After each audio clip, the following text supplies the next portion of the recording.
For years, this was supposed to be the smartest car on the road.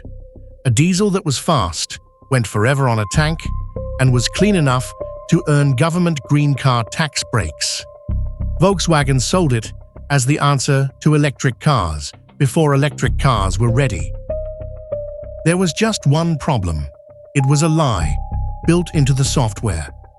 Around 11 million cars worldwide carried a hidden program designed to do one thing: cheat. And when it was finally caught, it would cost Volkswagen more than $30 billion, take down its chief executive, send an executive to prison, and force the largest car maker on Earth to abandon the very technology it had bet everything on. This is how the cleanest car you could buy became the most expensive lie in automotive history. To understand the cheat, you have to understand the ambition behind it. By the late 2000s, Volkswagen had one goal that towered over everything else: to become the #1 car maker on the planet. Bigger than Toyota, bigger than General Motors. And the key to that crown was America, the one giant market where Volkswagen had never really broken through. Americans bought petrol and they bought hybrids. Almost nobody wanted a diesel, so Volkswagen made a bet. It would sell America a different kind of diesel, clean diesel, a car with the muscle and range of a diesel, but emissions low enough to satisfy the strictest air rules in the world. They put it on stage at the Detroit Auto Show. They won environmental awards. They earned tax credits. The marketing was everywhere. There was only one catch, and it was an engineering one.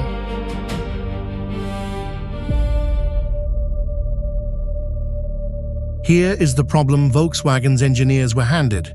A diesel engine, by its nature, produces nitrogen oxides, the pollutant America regulates most aggressively. You can clean it up, but cleaning it costs you. Real emissions control either burns more fuel, saps the performance, or needs an expensive tank of fluid the company didn't want to fit.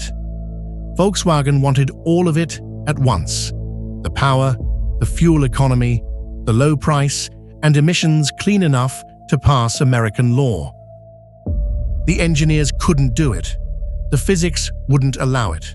So somewhere inside Volkswagen, a different solution took shape. Not in the engine, but in the code. They called the engine the EA189, and buried in its software was a piece of programming the world would later call the defeat device.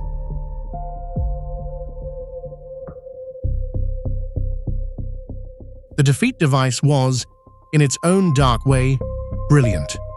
The software could tell when the car was being tested. It watched the steering, the speed, how long the wheels had been turning, and recognized the exact, unchanging pattern of a laboratory emissions test. And in that moment, and only in that moment, it switched the engine into a clean, restrained mode that passed every limit. Then the driver pulled out onto a real road. The software sensed it, and the car quietly switched back, unleashing the full performance and up to dozens of times the legal pollution. On paper, in the lab, it was the cleanest diesel in the world. In reality, it was one of the dirtiest, and it worked. Sales climbed. Volkswagen's clean diesels spread across America and the world, 11 million of them, and the company kept rising toward the #1 spot it had always wanted. For years, nobody looked past the test.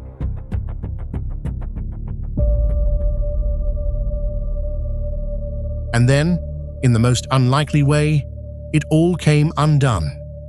A small non-profit, the International Council on Clean Transportation, wanted to prove a point.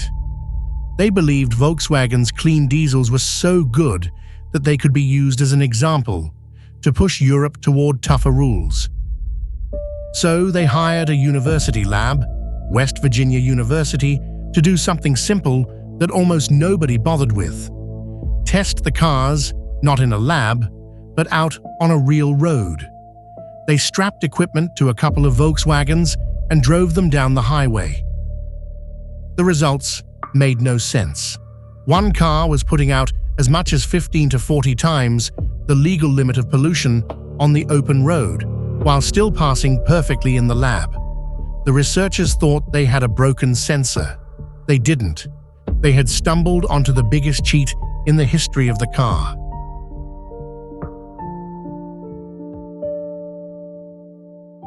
On the 18th of September 2015, American regulators went public. Volkswagen, they said, had deliberately installed software to defeat emissions tests. The reaction was instant and brutal. On the first day of trading, Volkswagen's shares fell around 20%. The next day, as the company set aside billions to cover the damage, they fell again, roughly a third of the company's value, gone in 2 days. Within a week, the chief executive, Martin Winterkorn, was gone. The number that had once been the goal, being the biggest, was replaced by a different number, more than $30 billion, the running cost of fines, settlements, buybacks, and refits that Volkswagen would eventually pay. One executive, Oliver Schmidt, was sentenced to 7 years in an American prison. The company that had built its name on German precision and trust had been caught running the most elaborate deception the industry had ever seen.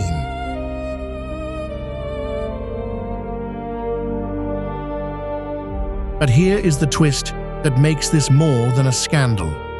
The cheat didn't just punish Volkswagen, it changed its direction completely.